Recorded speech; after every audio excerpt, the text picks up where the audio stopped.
ప్రభునందు ప్రియమైన దేవుని బిడ్డలారా, మరొకసారి మీ ప్రాంతాన్ని, మీ గ్రామాన్ని ప్రేమించి దేవుడి మంచి అవకాశాన్ని అనుగ్రహించినందుకు ఆ దేవాది దేవునికి ఎంతగానో మనం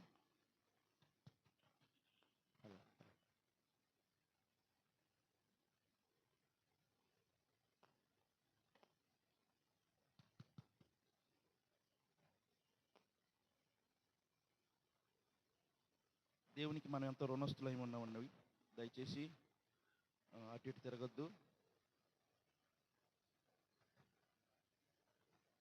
వాక్య గ్రంథంలో నుంచి లూకా రాసిన సువార్త 1వ అధ్యాయము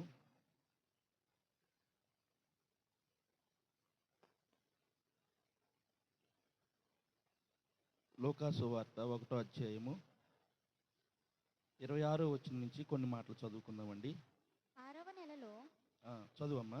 గబ్రియేలను దేవదూత గలిలయలోని నజరేతను ఊరిలో దావీదు వంశస్థుడైన యోసేపను ఒక పురుషునికి ప్రదానం చేయబడిన కన్యక యొద్దకు దేవుని చేత పంపబడెను. ఆ కన్యక పేరు మరియా.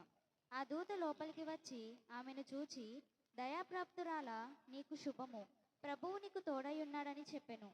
ఆమె ఆ మాటకు బహుగా తొందరపడి ఈ శుభవచనం ఏమిటో అని ఆలోచించుకొనుచుండగా దూత, మరియా, భయపడకుము, దేవుని వలన నీవు కృప పొందితివి.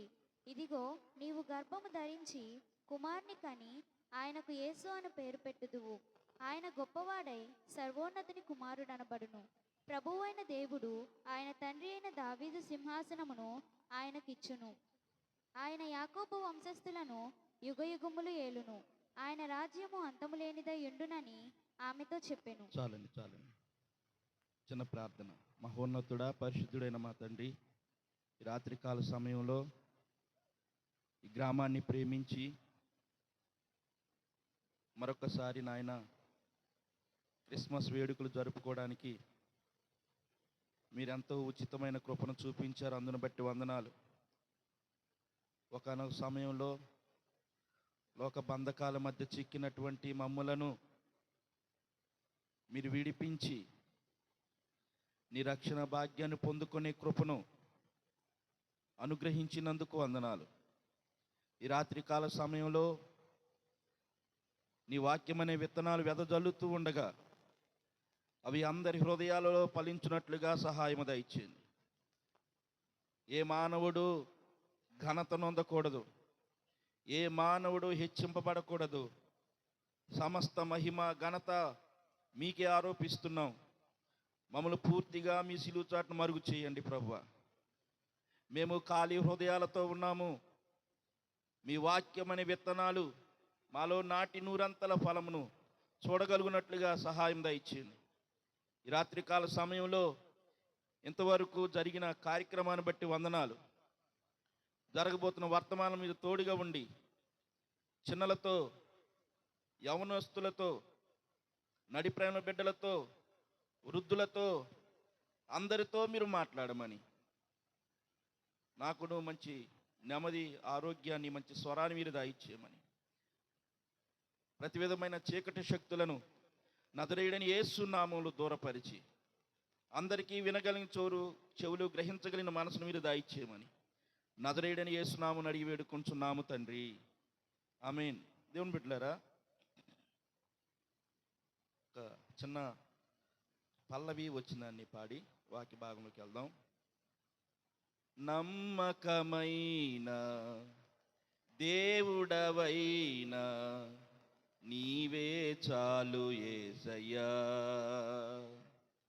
నమ్మకమైన దేవుడవైనా నీవే చాలు యేసయ్యా. నేనేమయ్యున్నా, ఏ స్థితిలో ఉన్నా, నేనేమయ్యున్నా, ఏ స్థితిలో ఉన్నా, ఇంకేమి కోరుకోనయ్యా, నేనింకేమి కోరుకోనయ్యా.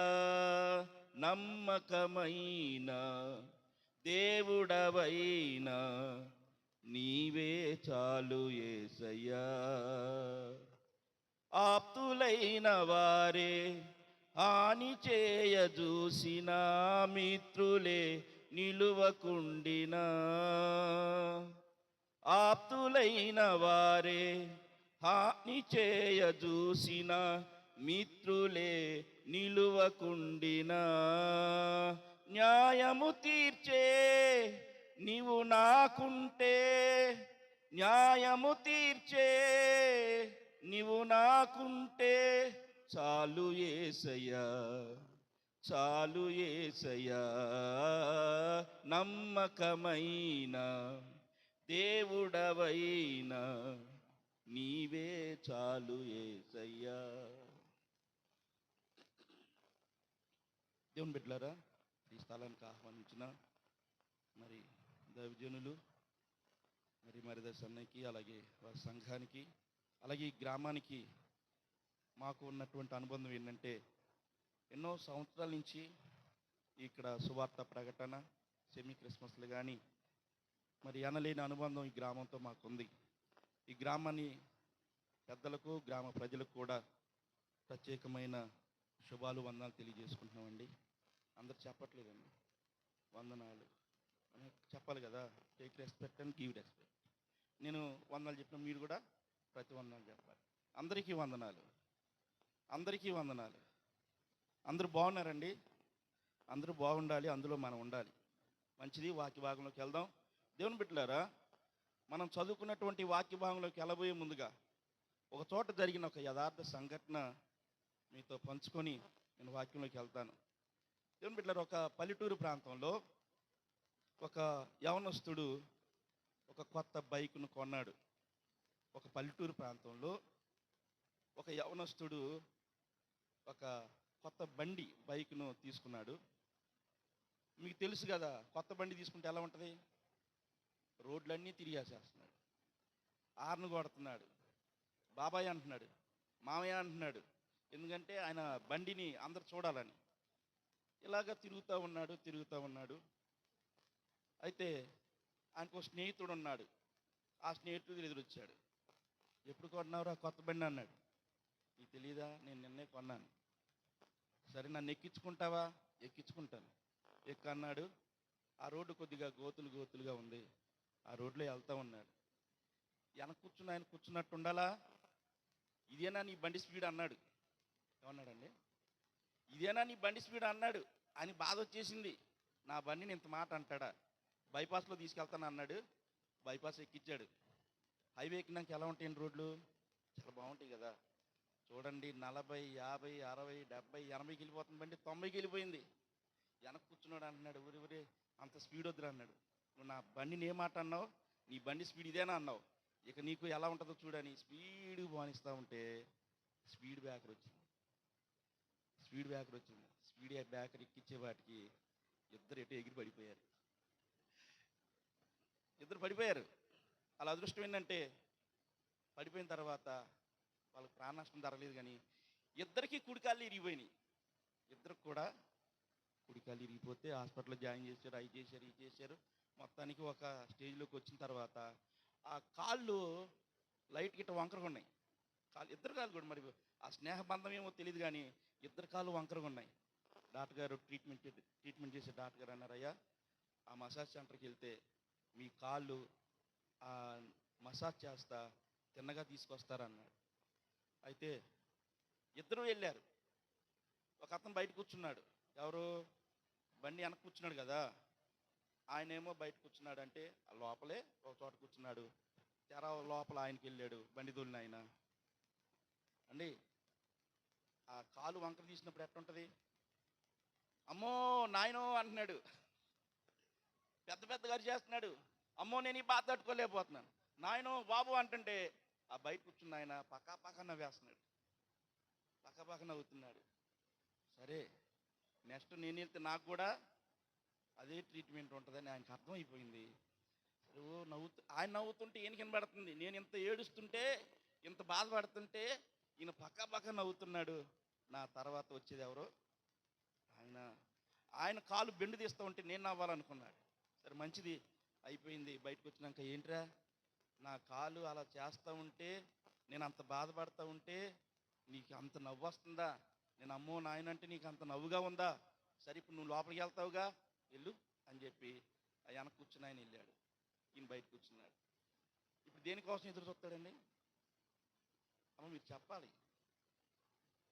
ఇప్పుడు ఆయన అరుస్తూ ఉంటే అమ్మో నాయన అంటే ఈయన నవ్వాలి. ఇప్పుడు దానికోసమేగా బయట కూర్చున్నాడు. కూర్చుంటే లోపల నుంచి అమ్మో నాయనో ఆ సౌండ్ రావట్లా, పక్కా పక్కా నవ్వుతున్నాడు. లోపల నుంచి సౌండ్, ఇదేంటి నన్నైతేనేమో బెండు తీసేశాడు, నొప్పి వచ్చినట్టుగా చేసేసాడు, ఈయనేంటి లోపలికి వెళ్ళినాక అమ్మో నాయన అంటలేదు, పక్కా పక్కా నవ్వుతున్నాడు ఏంటి, నన్ను ఎంత ఇబ్బంది పెట్టమని డాటకి ఏదో డబ్బు ఇచ్చుంటాడు ఈయన అని చెప్పేసి ఏదేదో ఊహలు ఊహించుకున్నాడు. గంట తర్వాత అరగంట తర్వాత ఆయన కూడా బయటకు వచ్చాడు. ఎరా నన్నైతే నలిపి పిండేశారు, నిన్ను డాక్టర్లు ఏం చేయలేదా అని అడిగితే అప్పుడు ఆయన అంటున్నాడు, ఒరే నువ్వు లోపలికి వెళ్ళి అమ్మో నాయన అన్నప్పుడే నాకు బాధ వేసేసింది, అందుకే లోపలికి వెళ్ళంగానే డాక్టర్ గారు ఏ కాలు అన్నాడు, నేను ఏ కాలు ఇచ్చినా తెలుసా? చెప్పాలి. బల మీద కాలు పెట్టమన్నాడు, నేను ఎడమ కాలు పెట్టేశాను రా అన్నాడు. ఎడమ కాలికి ఏముంది? ఎడమ కాలికి ఏం ఉండదు కండి, ఎంత రుద్దినా పక్కా పక్కన అవుతున్నాడు. అదా సీక్రెట్ అనుకున్నాడు. దేవుని బిడ్డలారా, నేను ఈ విషయం ఎందుకు చెప్పానంటే మనిషి యొక్క స్వభావం ఎలాంటిదంటే ఆయన బాధపడతా ఉంటే నేను చూడాలి. ఇప్పుడు అమ్మ ఆ లోపల అరుస్తూ ఉంటే నేను వినాలి, నాకు నవ్వాడు కాబట్టి నేను నవ్వాలి. ఆయన బాధను అర్థం చేసుకోకుండా ఈయన కూడా ఆ బాధకు ప్రతీకారం తీర్చుకోవాలనుకున్నాడు. దేవుని బిడ్డలారా, ఇది మానవ నైజం. కానీ ఏ స్వార్థం లేకుండా సమస్త బాధలను తన భుజాల మీద వేసుకొని సమస్తాన్ని కూడా నెమ్మదిలేని పరిస్థితిలో నేనున్నాను, మీ బాధలన్నీ భరించడానికి నేను ఈ లోకానికి వస్తున్నానని ఈ భూమి మీదకి అరుదించిన దేవుడు ఏకైక దేవుడు యేసు ప్రభువారు. అందుకే ఆయన బైబిల్ అన్నాడు, ప్రయాసపడి భారం మోయుచున్న సమస్త జనులారా నా యొద్దకు రండి, నేను మీకు విశ్రాంతిని, మీ భారాలు నేను మోస్తా, మీ పడే బాధలు నేను పడతాను. ప్రియులారా, మనం ఎంతో సంతోషించవలసిన శుభ గడియలండి ఇవి.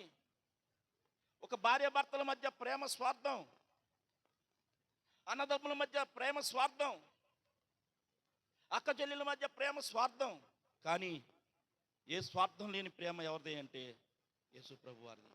అందుకని ఆయన ఈ భూమి మీదకి నరావతారిగా దిగి వచ్చి సమస్త బాధలను ఆయన మీద వేసుకొని అందరికీ నెమ్మది ఇవ్వాలని, అందరికీ కూడా ప్రశాంతత ఇవ్వాలని మానవ రూపాన్ని దాల్చి ఈ భూమి మీదకి అడుగు పెట్టిన శుభవేళ.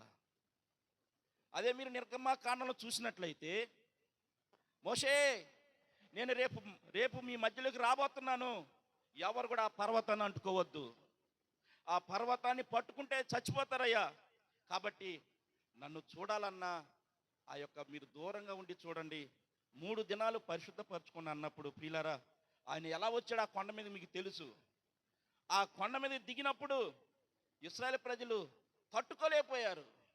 దేవుని బిడ్డలారా, అంత మహిమోన్నతుడైన దేవుడు ఈ మానవాళిని ప్రేమించి ఈ మానవాళ పాపములు కడగడానికి పరిశుద్ధుడైన దేవుడు, కోటాను కోట్ల దూతల మధ్య పరిశుద్ధుడు పరిశుద్ధుడిని స్తుతించబడుతున్న ఆ గొప్ప దేవుడు తన్ను తాను కుదించుకొని మానవుల మధ్యకి అడుగు పెట్టిన రోజే ఈ శుభ సందర్భాలు గమనించాలి. కాబట్టి ఈ రోజున మనం ఎంతో సంతోషించి, నా భారం మోయడానికి ఒక దేవుడు వచ్చాడు, నా పాప భారాన్ని మోయడానికి, విశ్రాంతి లేని నాకు విశ్రాంతిని ఇవ్వడానికి దేవుడు వచ్చాడని సంతోషించవలసిన రోజు. కాబట్టి దేవుని బిడ్డరా, వాక్యంలోకి వెళ్దాం.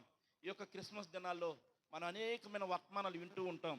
అయితే అందులో ప్రధానంగా బిడ్డ ఇందులో చదివింది 6వ నెలలో గబ్రియేలను దేవదూత గలిలయలోని నజరేతను ఊరిలో దావీదు వంశస్థుడైన యోసేపను ఒక పురుషునికి ప్రదానము చేయబడిన కన్యక యొద్దకు దేవుని చేత పంపబడెను.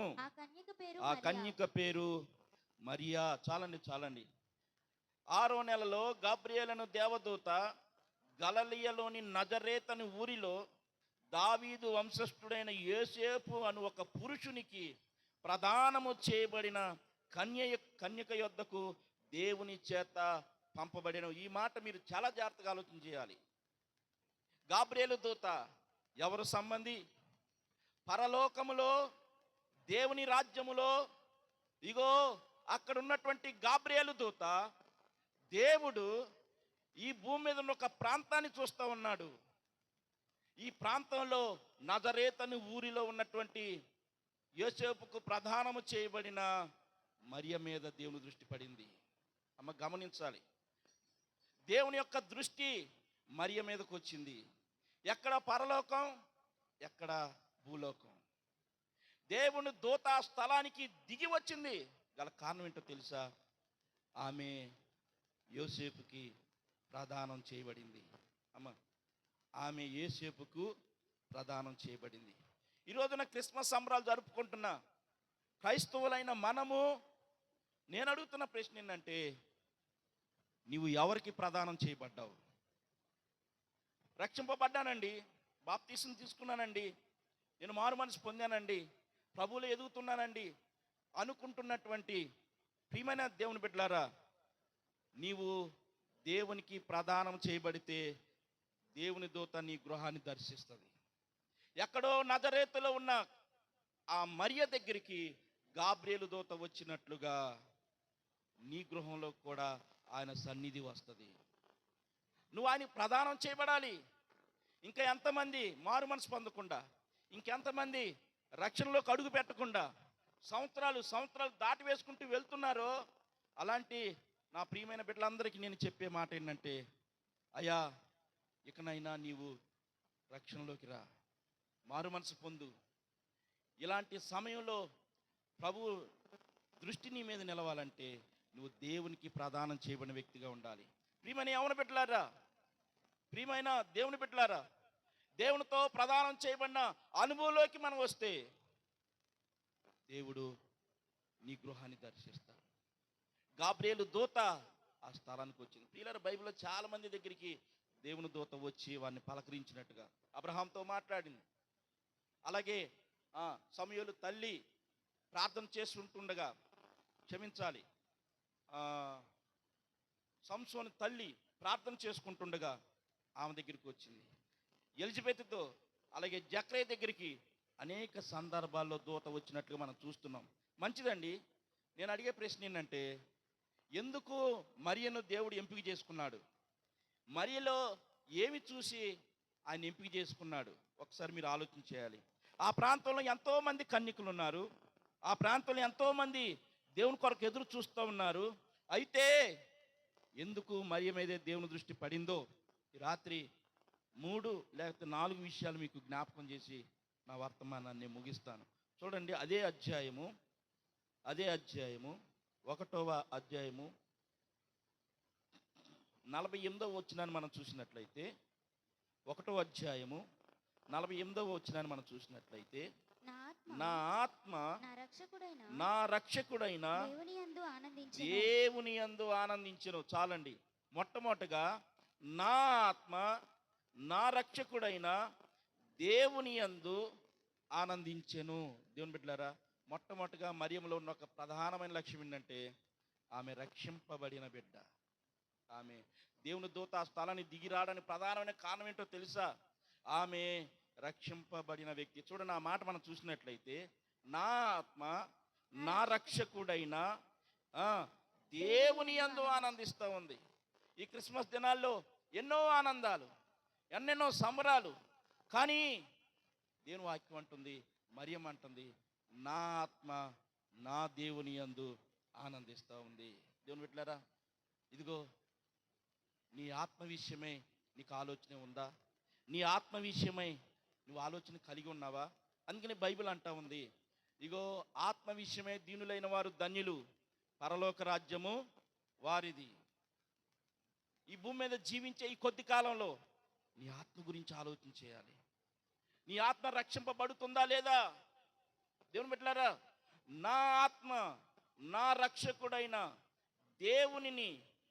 దేవుని యందు ఆనందిస్తూ ఉంది. ఇంకా దేవుని బిడ్డలారా, ఈ సువార్త కోటల ద్వారా క్షమించాలి, ఈ సెమీ క్రిస్మస్ల ద్వారా ఇంకా రక్షణ పొందని వారు, మారు మనసు పొందని వారు, ఆత్మ సంబంధులై మీ ఆత్మ విషయమై దీనత్వం కలిగి పరలోక రాజ్య వారసులుగా మార్చబడాలి. అదే ఆనందం. ఈ క్రిస్మస్ ఆనందం ఏంటో తెలుసా? నువ్వు రక్షింపబడ్డమే ఆనందం. అందుకనే పిల్లరా, నేను కొన్ని విషయాలు మీతో చూస్తాను. మనం దేని యందు ఆనందించాలి. దేని యందు ఆనందిస్తే ప్రభు మనల్ని ఇష్టపడతాడో, మొట్టమొదటిగా కీర్తన గ్రంథం 1వ అధ్యాయము ఒక మాటను మనం చూసినట్లయితే 2వ వచనాన్ని మనం చూద్దాం. కీర్తన గ్రంథం 1వ అధ్యాయము 2వ వచనాన్ని మనం చూసినట్లయితే, యెహోవా ధర్మశాస్త్రమునందు ఆనందించుచు. చాలండి, మనం ఆనందించవలసింది ఎక్కడో తెలుసా? యెహోవా ధర్మశాస్త్రమునందు ఆనందించాలి. సినిమా హాల్లో ఆనందము కొద్ది నిమిషాలే. నువ్వు తాగే మందు వల్ల ఆనందం కొద్ది నిమిషాలే. నీ ఆరోగ్యాన్ని చెడగొట్టేది అది. ఎవరెవరు ఏ ఆనందాల్లో ఉన్నారో నాకు తెలియదు, కానీ వాక్యం అంటుంది యెహోవా ధర్మశాస్త్రమునందు ఆనందించుచు. దేవుని బిడ్డలారా, ఈ మాట ఒక్కసారి మీరు ఆలోచించాలి. ఎంతమంది దేవుని యొక్క కృపకు పాత్రులుగా మీరు మార్చబడాలంటే మీరు దేని యందు ఆనందించాలో తెలుసా? అమ్మ, యెహోవా ధర్మశాస్త్రమునందు ఆనందించాలి. ఉందా? అలాంటి ఆనందం ఎంతమంది ఈ క్రిస్మస్ దినాల్లో పొందుకుంటున్నారు? నీకు ఇచ్చినటువంటి ఈ బైబిల్ గ్రంథం గురించి, ఈ బైబిల్ గ్రంథం బయటికి తీసుకురావడానికి ఎంతమంది మిషనరీలు ప్రాణత్యాగం చేశారో తెలుసా? ఎంతమంది ఎన్ని రకాల శ్రమలు పడ్డారో తెలుసా? ఈ బైబిల్ గ్రంథాన్ని ఈరోజు మన చేతిలో వస్తే చాలామంది ఏం చేస్తున్నారు తెలుసా? ఆదివారం దుమ్ము దులుపుకుని వెళ్ళిపోయినటువంటి పరిస్థితిగా మారిపోతుంది. అది కాదండి. యెహోవా ధర్మశాస్త్రం నందు ఇవాళ ఒక అధ్యాయం చదివాను, రేపు 2 అధ్యాయాలు చదవాలి. ఇలా చదువుతూ ఉంటే దావీదు భక్తుడు అంటాడు, జుంటే తేనె దారల కంటే మధురంగా ఉంది అంటాడు. ఏం బిడ్డలారా, నీకు ఏది ఆనందం? నీకు ఆనందం తెచ్చేది ఏంటిది? ఒకసారి మీ ఆత్మని పరిశీలన చేసుకోండి. మొట్టమొదటిగా దేవుడు నీ యందు దృష్టి నిలపాలంటే మొట్టమొదటి నువ్వు ఆనందించాల్సింది ఎక్కడో తెలుసా? యెహోవా ధర్మశాస్త్రమునందు ఆనందించాలి. మరొక మాట, 119వ కీర్తన 119వ కీర్తన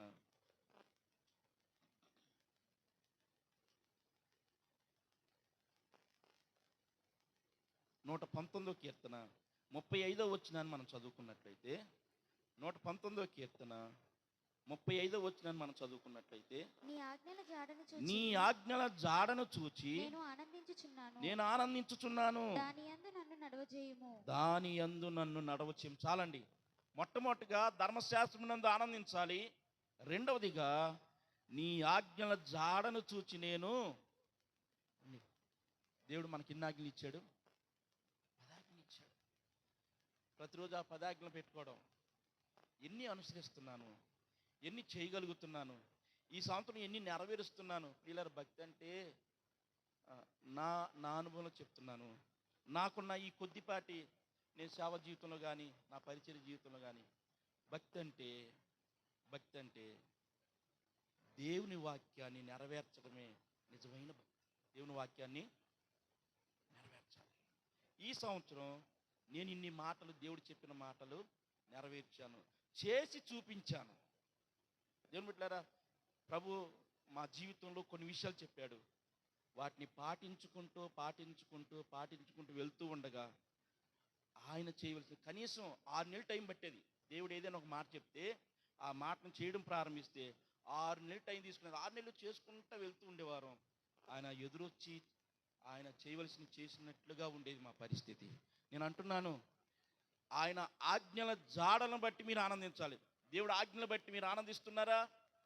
దేనిని బట్టి మీరు ఆనందం కలుగుతుంది? మీ సంతోషం ఏంటి? 10 ఆజ్ఞలు మీరు అడగండి. ఇప్పుడు మనం స్కిట్ వేసాం కదా, సమాధి కార్యక్రమం దగ్గర, లేకపోతే చనిపోయిన దగ్గరేమో నాకు ఆనందంగా ఉంది, గంతులేస్తున్నాను అంటున్నాడు. ఒక ఆయన పెళ్లి పాట పాడమంటేనేమో ఎవరో అంటున్నాడు.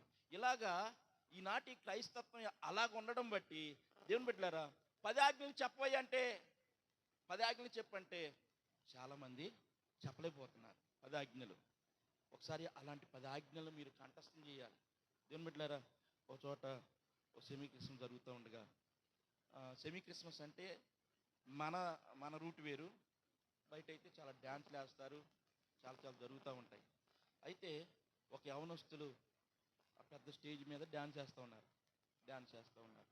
దుమ్ము దులిగిపోతుంది అనమాట. ఆ లేసే స్టెప్పులకి, ఆ లేసే దానికి ఎగురుతుంటామే, ఆ పట్టాలకున్న దుమ్ము లేచిపోస్తూ ఉంది.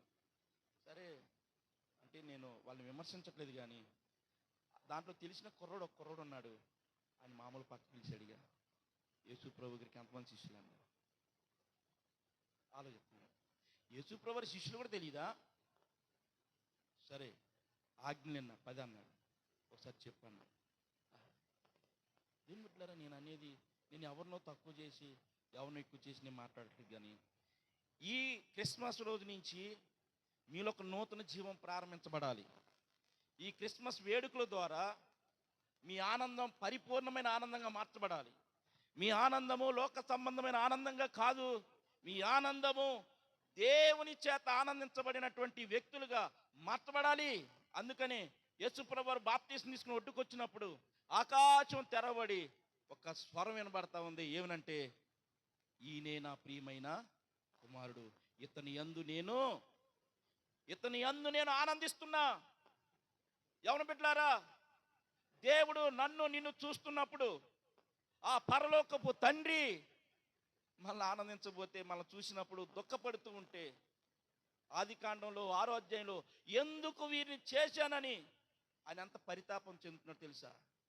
ఎంత ఆ వాక్యం చదివినప్పుడు నేను చాలా చాలా దుఃఖపడుతుండేవాడిని. ఎందుకు ఈ నరులు చేశాను, ఎందుకు ఇలా పుట్టించాను? ఓ ప్రియమైన గ్రామ ప్రజలారా, దేవుడు నీకు ఆయుష్నిచ్చి, దేవుడు నీకు ఆరోగ్యాన్ని ఇచ్చి, దేవుడు నీకు కుటుంబాన్ని ఇచ్చి, నీకు బిడ్డలనిచ్చి, నీకు అన్ని సౌఖ్యాలు ఇచ్చి, భయంకరమైన తెగుళ్ళ నుంచి తప్పించి, ప్రమాదాల నుంచి తప్పించింది నీ ఇష్టాన్ని కొనసాగించడానిక? దేవుడు ఈ సంవత్సరం నిన్ను చూసి చెప్పాలండి, నన్ను చూసి చెప్పాలి, ఇతడే నా ప్రియమైన కుమార్తె, ఇతడే నా ప్రియమైన కుమారుడు, ఇతను నేను ఆనందిస్తున్నాను. ఉందా? అలాంటి అనుభవం మనం రాకపోతే, ఇలా ఈ 10 ఆజ్ఞలు మీరు ముందు పెట్టుకోండి.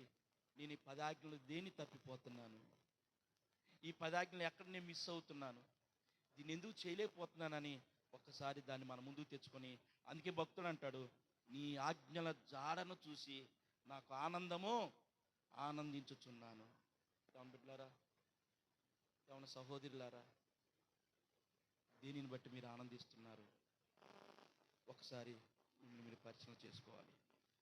ఇగో మరి అంటుంది, నా ఆత్మ నా దేవుని యందు ఆనందించుచున్నది, నా రక్షకుడైన దేవుని యందు. ఇంకా రక్షణ పొందకపోతే నా ప్రియమైన చెల్లెలారా, నా ప్రియమైన తమ్ముళ్ళారా, ఈ సంవత్సరం చివరికన్నా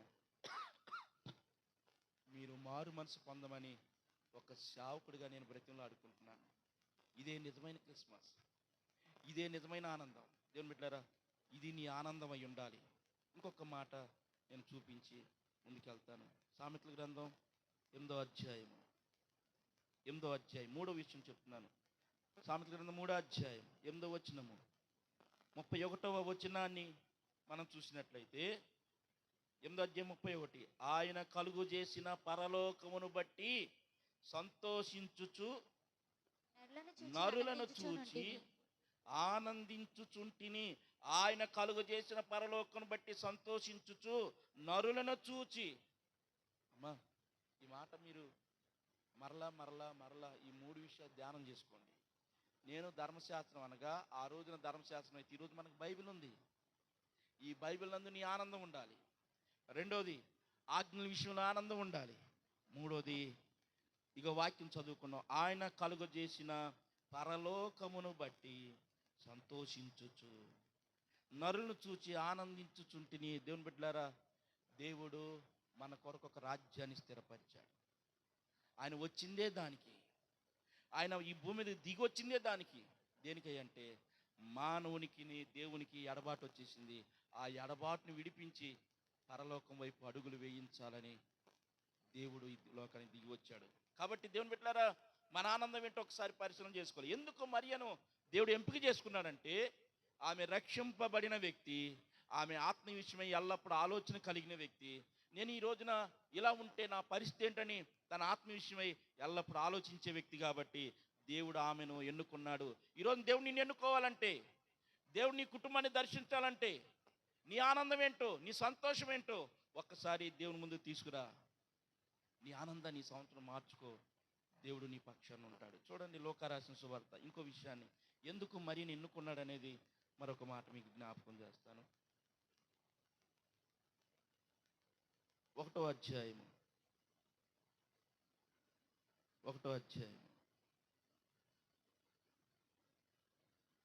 47వ వచనాన్ని మనం చూద్దాం. 1వ అధ్యాయము 47వ వచనాన్ని మనం చూసినట్లయితే, ఆయన తన దాసురాలి దీనస్థితిని కటాక్షించెను. చాలండి దీనస్థితిని కటాక్షించెను. అమ్మా, రెండవ లక్షణం ఏంటంటే ఆమె దీనత్వం కలిగిన వ్యక్తి. మరి ఏంటి? దీనత్వం కలిగిన వ్యక్తి. అమ్మ, నేను అంటున్నాను, క్రిస్మస్ సంబరాలు మునిగిపోతున్న భార్య భర్తలారా, భర్త ఒక మాట అంటే ఉస్మని లేచిపోయే స్త్రీలు లేరా? ఏది నీ దీనత్వం? ఎక్కడుంది దీనత్వం?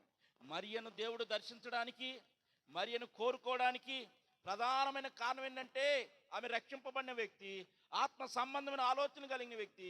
రెండవదిగా ఆమె దీనస్థితి కలిగిన వ్యక్తి. తన దీనస్థితిని బట్టి దేవుని కటాక్షం ఆ వ్యక్తి మీదకి వచ్చింది. ఉందా దీనత్వం?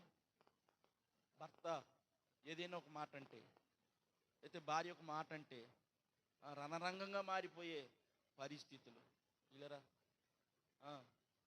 ఏమైంది, కొద్దిగా తగ్గించుకుందాం, తప్పేముంది, సేవకుడు ఒక మాట అన్నా, లేకపోతే విశ్వాసం ఒక మాట అన్నా, లేకపోతే తండ్రి ఒక మాట అంటే, తండ్రి ఒక మాట అన్నా ఈ రోజున బిడ్డలో తండ్రిని ధిక్కరించే పరిస్థితి. దీనత్వాన్ని బట్టి దేవుడు నీ యందు దృష్టి ఉంచుతాడు. అందుకనే పేతురు అంటాడు, దీన మనస్కులై ఆయన రెక్కల చాటున మీరు దాగి ఉండండి అనే మాట మనం పేతురు పత్రికలో చూస్తూ ఉంటాం. దేవుడు తగిన సమయమందు మిమ్మల్ని హెచ్చించున్నట్లు దీన మనసు అనే వస్త్రమును ధరించుకొని ఆయన దగ్గర దాగి ఉండాలి. దేవుడు నిన్ను హెచ్చించాలనుకుంటున్నాడు. ఈ సంవత్సరం ఈ వాక్యం వింటున్న ప్రియ తమ్ముళ్ళు, ప్రియ సహోదరులారా, ఈ వాక్యం వింటున్న గ్రామ ప్రజలారా, ఇగో నీ కుటుంబం పట్ల దేవునికి ఒక ప్రణాళిక ఉంది. దేవుడు నీకు ఉన్నతమైన స్థితి ఇవ్వాలనుకుంటున్నాడు. అయితే ఎవరిని బిడ్డలారా, మీ తండ్రికి నీవు దీనత్వం చూపిస్తున్నావా? ప్రియమైన సహోదరులారా, మీ మమ్మీ చెప్పిన మాటకి దీనత్వం చూపిస్తున్నావా? అన్నీ నాకే చెప్పిద్ది, అక్క చెల్లెలు ఉంటే, అవునా? అన్నీ నాకే చెప్పిద్ది. మా అక్క కనబడదు, మా చెల్లి కనబడదని లేరా? డాడీ ఏదైనా పని చెప్తే డాడీ మీద ఎంత ఎత్తులేసేవాళ్ళు లేరా? దేవుని బిడ్డలారా, మీరు దేవుని చేత హెచ్చింపబడాలంటే దీనత్వాన్ని కలిగి ఉండాలి. అందుకని ఒక రోజున కాలేబు నడుచుకుంటూ వస్తూ ఉండగా తన కుమార్తె అయిన అక్ష గాడి మీద వస్తూ ఉండగా ఎప్పుడైతే తండ్రిని చూసిందో ఆ గాడిద మించి దిగిపోయినట్లు మన బైబిల్లో చూస్తాం. అప్పుడు అంటది, నాకు మెరక మడుగులను, పల్లపు మడుగులను నాకు ఇవ్వు తండ్రి అంటే, తప్పకుండా ఇస్తానమ్మా అంటాడు. అదే గాడి మీద కూర్చొని అడిగితే ఆ తండ్రి ఇచ్చేవాడో కాదు మనకు తెలియదు, కానీ ఎప్పుడైతే తండ్రిని చూసిందో అక్ష వెంటనే ఆ గాడి నుంచి కిందకు దిగిపోయి, అండి ఈ రోజులు మారిపోయినాయండి. ఈ రోజులు నిజంగా మారిపోయినాయి. ఎలా అంటే పాత రోజుల్లో భర్త పడుకున్నాడు అనుకోండి, ఉదయాన్నే స్త్రీలు లేచిపోయి ఏం చేసేవాళ్ళు, కాళ్ళకి అద్దుకునేవాళ్ళు, అవునా కదా? పాత వాళ్ళకి తెలుసు, మా అమ్మలకి, కొంతమంది పెద్దోళ్ళకి. ఈ రోజున కాళ్ళకి అద్దుకునే వాళ్ళు ఉన్నారా? కాలు పట్టుకుని లైట్ బయట గిరాటేసేసేవాళ్ళు ఉన్నారు. అమ్మో, ఎంత దీనత్వం అండి! దేవుని బిడ్డలారా, పరిస్థితులు మారిపోయినాయి. ఏది ఏమైనప్పటికీ కూడా నీ దీనత్వం మీదే దేవుని ఆశీర్వాదం ఆధారపడి ఉంటుంది. దేవుని దృష్టి నీ మీదకి రావాలంటే, దేవుని కటాక్షం నీ మీదకి రావాలంటే దీనత్వం కలిగి ఉండాలి. అక్ష అలాగ దిగింది కాబట్టి ఆ 2 భూములు సంపాదించుకోగలిగింది. అలాగే యేసు చెట్టు దగ్గరికి వెళ్ళి జక్కని పిలిచినప్పుడు వెంటనే ఆ చెట్టు మీద నుంచి కిందకు దిగిపోయాడు. అయ్యా, నేను మీ ఇంట ఇంట భోజనం చేస్తుంటే సంతోషించాడు, ఆనందించాడు. దేవుడు ఆ గృహంలోకి వెళ్ళి ఇతడును అబ్రహాము కుమారుడే. ఎందుకో తెలుసా? చెప్పిన వెంటనే చేసే లక్షణం జకైలో ఉంది. దేవుని బిడ్డలారా, ఈరోజు వాక్యం వింటున్న నా ప్రియమైన దేవుని బిడ్డలారా, నీ దీనత్వం మీదే నీ కుటుంబ పరిస్థితి ఆధారపడి ఉంటుంది. నీ దీనత్వం మీద నీ ఆశీర్వాదం ఆధారపడి ఉంటుంది. నువ్వు దీనత్వం కలిగి ఉంటే అంచెలంచెలుగా దేవుడు నిన్ను లేపుతాడు. నువ్వు దీనత్వం కలిగి ఉంటే క్రమక్రమంగా నీ ఆశీర్వాదాలు అడ్డుకోవడానికి సముద్రం కూడా సరిపోదండి. దేవుని బిడ్డలారా, మీరు ఆ వాక్యాన్ని ఒకసారి పట్టుకోండి. దీన మనస్సు కలిగి దేవుడు తగిన సమయం అందు మిమ్మల్ని హెచ్చించున్నట్లుగా ఆ దీనత్వం మీరు కలిగి ఉండాలి. మరియలో రెండో లక్షణము ఆమె దీనురాలు. అవునా కాదా? వాక్య ప్రకారం ఆమె దీనురాలు. కాబట్టి అలాంటి దీనత్వాన్ని మనం ధరించుకుందాం. మూడో విషయాన్ని మీకు చెప్తున్నాను. 1వ అధ్యాయం, లూకా రాసిన సువార్త 1వ అధ్యాయము 46వ వచనంలో మనం చూసినట్లయితే, అప్పుడు మరి ఇట్లా నేను నా ప్రాణము ప్రభువును గణపరచుచున్నది. చాలు, నా ప్రాణము ప్రభువుని గణపరచుచున్నది. నా ప్రాణము ప్రభువును గణపరచుచున్నది. అమ్మ, వాక్యంలో ఏమని సెలవిస్తుందంటే, నన్ను గణపరచు వారిని నేను గణపరుస్తా, నన్ను తృణీకరించిన వారిని నేను తృణీకరిస్తా. మరియలో ఉన్న మూడో ఉత్తమమైన లక్షణం ఏంటో తెలుసా? దేవుని ఎల్లప్పుడూ గణపరిచేది. తన ప్రాణముతో సహా నా ప్రాణము నా దేవుణ్ణి గణపరుస్తూ ఉంది. ఈ సంవత్సరం దేవునికి నీ ద్వారా వచ్చిన ఘనత ఏంటో ఒకసారి ప్రశ్నించుకోండి. నీ ద్వారా దేవుడికి వచ్చిన ఘనత ఏంటి? నీ బట్టి దేవుడికి అవమానమా, దేవునికి ఆనందమా? ఒక్కసారి మీరు ఆలోచన చేయండి. ఇదిగో మరియలో ఉన్న మూడో లక్షణం ఏంటంటే, ఆమె తన ప్రాణముతో సహా దేవుని గణపరిచే వ్యక్తి. ఈ వాక్యం వింటున్న బిడ్డలారా, ఈ మూడు విషయాలు మీరు గనక మీ ఆలోచన తెచ్చుకుంటే, 1, ఆమె రక్షింపబడిన వ్యక్తి. 2, ఆమె దీనస్థితి కలిగిన వ్యక్తి. 3వది, దేవుని ఎల్లప్పుడూ గణపరిచే వ్యక్తి. మంచిదండి. ఇప్పుడు 1వ అధ్యాయంలోకి వద్దాం. మనం చదువుకున్న వాక్య భాగంలోకి. ఎందుకయ్యా మరియ మీద గాబ్రియేలు దూతను పంపించి ఆ మరియ మీద అంతగా దృష్టి దేవుడు కేంద్రీకరించాడు అంటే, ఈ 3 విషయాలు మీకు చూపించాను. 1, దీనమైనటువంటి స్థితి కలిగిన వ్యక్తి. 2వది, ఆమె రక్షింపబడిన వ్యక్తి. 3వది, దేవుని ఎల్లప్పుడూ గణపరిచే వ్యక్తి. ఈ 3 నీ ముందు పెడుతున్నాను.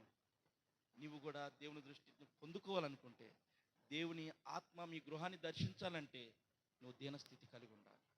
2వది, ఎల్లప్పుడూ ఆయన్ను ఆనందిస్తూ ఉండాలి.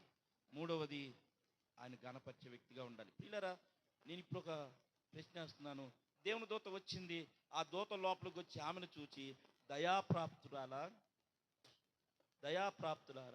నీకు శుభము అని చెప్పింది. ఆ దూత లోపలికి వచ్చి 28వ వచనము. ఆ దూత చదువమ్మా. ఆ దూత లోపలికి వచ్చి ఆమెను చూచి, దయాప్రాప్తురాలా నీకు శుభము, ప్రభువు నీకు తోడై ఉన్నాడని చెప్పెను. ఆమె ఆ మాటకు బహుగా తొందరపడి ఈ శుభవచనం ఏమిటో అని ఆలోచించుకొనుచుండగా, చాలండి. మరియమ్మ ఆ గృహంలో ఉండగా దేవుని దూత ప్రత్యక్షమైంది. దయాప్రాప్తురాలా నీకు శుభము అనగానే, పిల్లలు మనం ఏదో ప్రార్థన చేసుకుంటున్నామండి.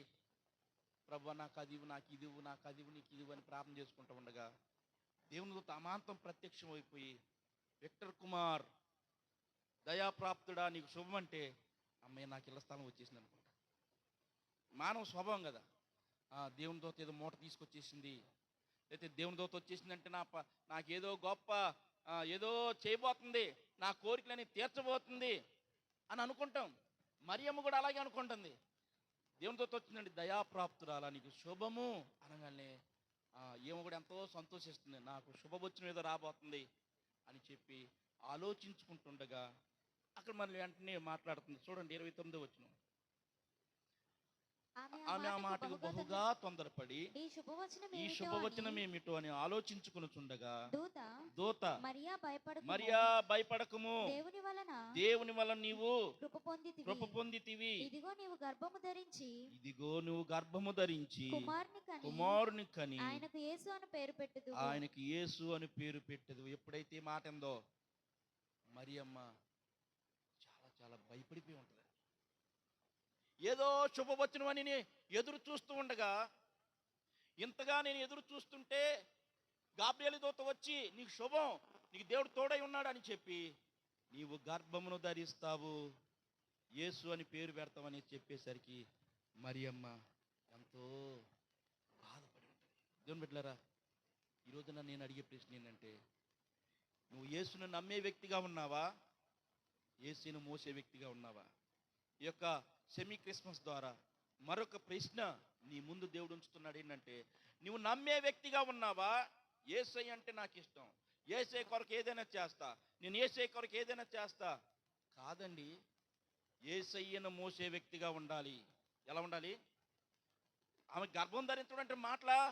వివాహం కాకుండా ఆమె ప్రెగ్నెంట్ అయితే, ఆమె గర్భవతి అయితే సమాజంలో తలదించుకుంటుంది. ఎంతో అవమానం, ఎన్నో నిందలు. పిల్లరా, అందరూ వదిలిపెట్టేశారు. యోసేపు కూడా వదిలిపెట్టేయాలనుకున్నాడు. కానీ దేవుని దూతను దర్శించి యోసేపుతో కూడా మాట్లాడినప్పుడు ఆ భర్త ఒక్కడే మరియకు తోడుగా ఉన్నాడు. ఇగో ఆ లోకంలో నడుచుకుంటూ వెళ్తూ ఉంటే ఎవరెవరిని మాట్లాడినారు, ఎవరెవరు ఎంతగా తృణీకరించారు. అది అట్ట ఇది ఇట్టగా నిన్ను అనుంటారో, అన్ని నిందలు అన్ని అవమానాలు పిల్లరా మోసింది కాబట్టే ఈరోజు ప్రపంచవ్యాప్తంగా ఆమె కొరకు ఒక దేవాలయాలు కానీ కొనియాడబడతా ఉంది కదా. ఒక శ్రేష్టమైన తల్లిగా ఆమె తీర్చిదిద్దబడింది. బిడ్డలారా, ఈరోజు మనం దేవుని దగ్గర ఎన్నో ఆశీర్వాదాలు కోరుకుంటాం. దేవుడు ఇస్తాడు, తగిన సమయం అందు నీకు సమస్తం ఇస్తాడు. కానీ ఒక నిందకి, ఒక అవమానానికి, ఒక శోధన వచ్చినప్పుడు, లేకపోతే శ్రమ వచ్చినప్పుడు యేసయ్య నాకొద్దని ఎంతమంది తృణీకరిస్తున్నారు. ఈరోజున మరియమ్మను బట్టి మనం నేర్చుకోవాల్సిన విషయం ఏంటో తెలుసా? యేసయ్యను మోస్తూ ఉంది, ఎంతని లోబడిపోయింది. నీ చిత్తమే నా జీవితంలో జరగాలి. ఏం పెట్టారా? అలాంటి ఈ యొక్క సెమీ క్రిస్మస్ ద్వారా నువ్వు యేసయ్యను మోసే వ్యక్తిగా మారిపోవాలి. నిందలు, అవమానాలు, పరిస్థితులు, భర్త ద్వారా శ్రమ వచ్చినా, భార్య ద్వారా శ్రమ వచ్చినా తగ్గించుకోండి. దేవుడు తగిన సమయం అందు నిలబెట్టబోతున్నాడు. దేవుడు తగిన సమయం అందు పిల్లరా దేవునికి చోటిచ్చింది, దేవునికి చోటిచ్చింది. దేవుని బిడ్డలారా, మరొక మాట నేను చెప్తున్నాను. ఎందుకయ్యా దేవుని గాబ్రియేలు దూత ఆ యొక్క మరియ దగ్గరికి వచ్చిందంటే, మరియా నిందలకు ఇష్టపడింది, మరియా అవమానాలకు ఇష్టపడింది, మరియా శ్రమలు సహించడానికి ఇష్టపడింది, మరియా అవమానాలు భరించబోతుంది. అయినా తలదించుకొని నేను యేసయ్యను మోస్తాను. బైబిల్ పట్టుకోవాలంటే సిగ్గు, నలుగురు నిలబడి ఒక సాక్ష్యం చెప్పాలంటే భయం. యేసయ్యను ఎలా మోస్తావు? యేసయ్యను మొయ్యాలంటే పిల్లరా, నేను కూడా నా యవన ప్రాయంలో, నా గత జీవితాల్లో నా హృదయంలో చాలా గర్వం ఉండేది. నేను నా యొక్క ఆలోచనలోనే నడుస్తూ ఉండేవాడిని. పిల్లరా, అలాంటి సమయంలో దేవుడు తన పరిచయం చేయమని అనేక సార్లు నాతో మాట్లాడుతూ ఉండగా నేను దేవుని మాటను తృణీకరించాను, దేవుని మాటకు లోబడలేదు, దేవుని ధిక్కరించుతూ ఉండేవాడిని. ఇలాంటి సందర్భంలో కొన్ని భయంకరమైన తుఫాన్లు నా జీవితంలో వచ్చినప్పుడు పూర్తిగా 2019 సంవత్సరంలో నా శిరస్సును నా దేవుని పాదాల దగ్గర పెట్టి, ఈ శిరస్సు నీ పాదాల దగ్గరే ఉండాలయ్యా, నా జీవితం బ్రతికితే నీ కొరకే బ్రతకాలి, నా కడ వరకు నీ సాక్షి ఉండాలి ప్రభు అని నా తలంతా దేవుని పాదాల దగ్గర పెట్టేసి ఏలూరు ప్రాంతం సేవకు వచ్చినప్పుడు, ఎప్పుడైతే ఆ పొలిమేరలోకి వచ్చానో అనుకున్న, నా గ్రామం ఎవరో నాకు తెలియదు, ఆ గ్రామ ప్రజలు ఎవరో తెలియదు, అక్కడ పరిస్థితులు ఏంటో నాకు తెలియదు. కానీ విశ్వాసంతో దేవుడు వెళ్ళమన్నాడు. ముమ్మారు నాతో చూపించిన ఆ సందర్భంలో ఆ ప్రాంతంలో నిలబడి, అయ్యా ప్రాంతంలోకి వెళ్తున్నా, నా తండ్రిగా ఉండు, నాకు ముందు నడువు, నీకోసం బ్రతికి కృపణ దయచే ప్రభని. దేవుని బిడ్డలారా, అలాగ ముందుకు వెళ్ళిపోయిన పరిస్థితుల్లో ఎప్పుడయ్యా నేను తలదించి నా దేవుని పాదాల దగ్గర పెట్టానంటే, తుఫానులు అలజడిలో, తుఫాన్లో చిక్కుపోయిన నేను దేవుని ధిక్కరించి, దేవుని దుఃఖపెట్టి తలదించేసి, ఇప్పుడు ఎవరు ఎన్నన్నా సరే మా ప్రాంతానికి పిల్లలు మీరు ఒక అవకాశం ఉంటే మా ప్రాంతంలోకి వస్తే తలదించుకునే వ్యక్తిగానే ఇప్పుడు నిందలు, అవమానాలు, పరిస్థితులు నువ్వు సహించినప్పుడే దేవుడు కనుదృష్టి నీ మీద నిలిచి ఉంటది. ఎక్కడ పరలోకంలో ఉన్న గాబ్రియేలు దూత, ఎక్కడ నజరేతని ఊరు, ఎక్కడ భూలోకంలో గుర్తింపు లేని ఒక చిన్న పల్లెటూరులో నివసిస్తున్న మరియమ్మ మీదకు వచ్చింది. ఆమెతో మాట్లాడడం ప్రారంభించింది. నువ్వు భయపడద్దంటుంది, నీకు తోడై ఉంటాడంటుంది. ఇన్ని మాటలు నీ దగ్గరికి రావాలంటే ఈ రాత్రి వాక్యం వింటున్నా నా ప్రియమైన దేవుని బిడ్డలారా, యేసయ్యను మోయడానికి సిద్ధమేనా? అదే నిజమైన క్రిస్మస్, అదే నిజమైన క్రిస్మస్. అంతకు తప్ప ఆడంబరాలు జరుగుతున్నాయి, మంచిదే కాదంటలేదు, కానీ యేసయ్యను నమ్మే వ్యక్తిగా ఉంటావా, యేసయ్యను మోసే వ్యక్తిగా ఉంటావా? ఒకసారి నిన్ను నువ్వు ప్రశ్న వేసుకో. ఈ కొద్ది మాట దేవుడు దీవించును గాక. ప్రార్థన చేసుకుందాం. అందరు తలలు వంచండి, అందరు దయచేసి తల వంచండి, చిన్న ప్రార్థన చేద్దాం. ఎక్కడో పరలోకంలో ఉన్న గాబ్రియేలు దూత దేవుని చేత పంపబడిన వాడై మారుమూల ప్రాంతంలో నజరేతని గ్రామంలో ఉన్నటువంటి ఒక మరియ మీదకి తన దృష్టి వచ్చింది. ఈరోజు ఈ కుదరవల్లి ప్రాంతంలో ఉన్న దేవుని పిల్లలారా, ప్రియమైనటువంటి దేవుని బిడ్డలారా, నీ కుటుంబం మీదకి దేవుని దృష్టి రావాలని ఆశపడితే ఈ క్రిస్మస్ని, ఈ సంవత్సరం నాకు నిందలు వచ్చినా పర్వాలేదయ్యా, అవమానాలు వచ్చినా పర్వాలేదయ్యా, శ్రమలు ఎదురైనా పర్వాలేదు, కానీ నిన్ను మోస్తానయ్యా, నీ ధర్మశాస్త్రం ఆనందిస్తానయ్యా, నీ ఆజ్ఞలందు ఆనందిస్తానయ్యా. మీరు నన్ను చూసి ఇతడే నాకు ఇష్టమైన కుమారుడని ఈ సంవత్సరమైన సాక్ష్యం పొందుకుంటానయ్యని ఒక మంచి ఆలోచన, ఒక మంచి నిర్ణయం తీసుకొని చిన్న ప్రార్థన చేసుకోండి. దేవుడు నీ కుటుంబాన్ని దర్శించాలనుకుంటున్నాడు. ఈ పండగ దినాలలో పరలోకం ముందు ఉన్నటువంటి దూతలు సైతము మన గృహాల వైపు తేరి చూడగలుగునట్లుగా ఆయన మోయడానికి సిద్ధపడు. దీనత్వాన్ని కలిగి ఉండు, ఆయన ఘనపరిచే వ్యక్తిగా ఉండు. దేవుడు నిన్ను దృష్టించబోతున్నాడు. ప్రార్థన చేసుకుందాం.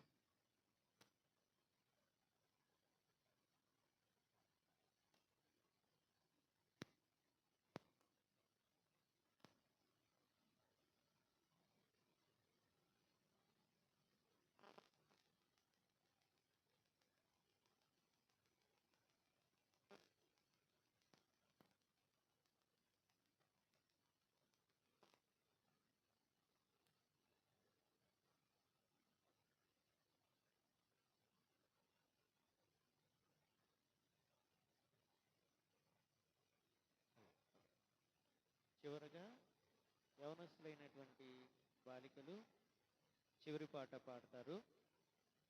తర్వాత దేవుని సేవకులైనటువంటి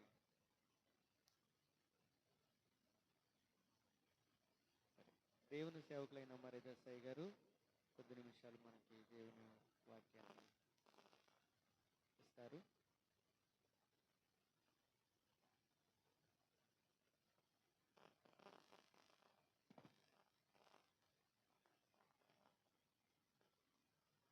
తలలో ఉంచినట్లయితే